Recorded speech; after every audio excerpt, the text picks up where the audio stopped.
Many people getting into audio make a lot of mistakes. To be fair, everyone makes mistakes everywhere with the notable exception of our Lord and Savior Jesus Christ, aka Whip Wizard Space Daddy Divine.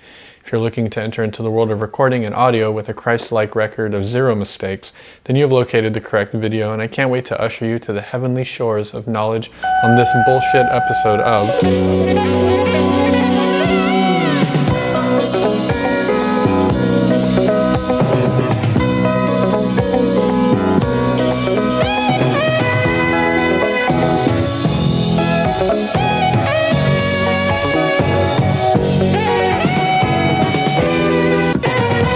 I think covering 3 main topics will cover about 80% of what someone would want to know about getting started. There's endless debate in the world of recording about what gear to use and which mic techniques, and I'm not really here to add to that slutfest. I think writhing in a muddy pigsty of minutia is hella dumb. Keep it simple. I believe that the other 20% of what one can learn about recording is simply preference. Subjective personal taste exercised again and again. Hate to say it, but some of you or the people you know will never be good at recording simply because they lack the taste. Additionally, having great taste but rarely exercising your creative muscles also yields a low amount of art. Why are you like this?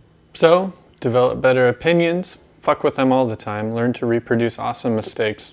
You know, we'll start getting really good at this. So with my dumb opinions front and center and combined with a pledge to cover all of these things in greater detail in the future, let's broadly cover 3 topics. Here's a basketball. Within each topic, I will generally cover what to get and how to use it, and we're going to set a land speed record for explaining it. Microphones, like this one, or this ribbon microphone, or this SM58 that I stole from Musician's Friend when I was working there.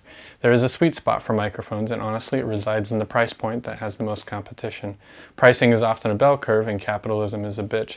So for being objective, look at what you can afford, compare the features you might want, and then commit to it. Microphones are tools that have very different purposes, but for the sake of getting started, condenser microphones are great for vocals and as room microphones. Dynamic mics are great for live performances, close miking drums and amps, and anything else with high or unpredictable sound levels. Ribbon mics can be used just about anywhere, in my opinion. They're very friendly. They just tend to be a tad darker and way better. They make the best drum overheads. Using microphones goes like this. Locate the thing you want to record, potentially your own dumb face, and then point the microphone at the thing you want to record. If it sounds bad, try moving the microphone. Again, I think there can be a lot of disagreement, but this has never failed me or the people I've worked with. Miking vocals is easy. Miking acoustic guitar is a little trickier. Just try moving the mic around a bunch. Miking drums can seem daunting, but it really doesn't have to be. There's nothing wrong with a mono drum overhead paired with a kick mic. It worked for the Beatles, it'll work for you. Playing to a click is more important than what mics you're using. Interfaces are super important, but don't overthink it. If you don't understand what an interface is or what it does, it clicked for me when someone casually said, it's just a sound card. For some reason it made sense to me, so maybe it'll click for one of you. It's the input and output your computer uses to get signal to and from. Which interface you use depends on what your needs are. The main factors to consider are input count, output count, connection type, converter quality, preamp quality, portability, and lastly, what looks coolest on your desk. Half of having a home studio is flexing said home studio. Price here is a little trickier, I think. It's not necessarily a bell curve. Lower end interfaces are surprisingly good, but if you get into the realm of $2,000, you're jacking up quality and features quite a bit. Investing in an interface really can be a great idea, with the word investing meaning purchasing something you can't technically afford but don't want to afford the compromise of a lesser product. Tell your spouse you're investing in something and then you can have the legal right to buy whatever you want, especially Bitcoin. Let me know how that works out for you. Find a brand that works for you, but understand that Universal Audio and Presonus are crushing it. However, don't discount Behringer. They do control a lot of the sourcing of their components, so it keeps their costs low and their quality higher than you might expect. Connection type is important, but USB is perfectly capable for many interfaces. Don't overlook USB interfaces. Universal Audio has this great thing called DSP, which is like having a little computer built into your interface that can handle proprietary plugins with 0 latency without using any of your computer CPU. I would say this makes it hard to justify getting anything but UA, and no, UA did not tell me to say that. They did not pay me for it. It's literally just the truth. Oh, fuck, I died. Monitoring is potentially the most important thing here. Not monitoring well as having a Ferrari with bird shit all over the windshield. It's honestly an accurate parable. You could have the nicest microphones and preamps, but if you can't listen to how they sound, your windshield is covered in pigeon shit. Having good monitors reveals flaws. You want honesty in your mix. You can't fix what you can't hear. Now that said, use what you can. I think people make good music with headphones, but again, Better tools can help your creativity. The pricing here is bonkers. Many companies want to make monitors for $300 a pair, and that's actually an okay thing. Kali has the best monitors in that range. K-A-L-I. Easy. But honestly, the more you spend, the better it can get.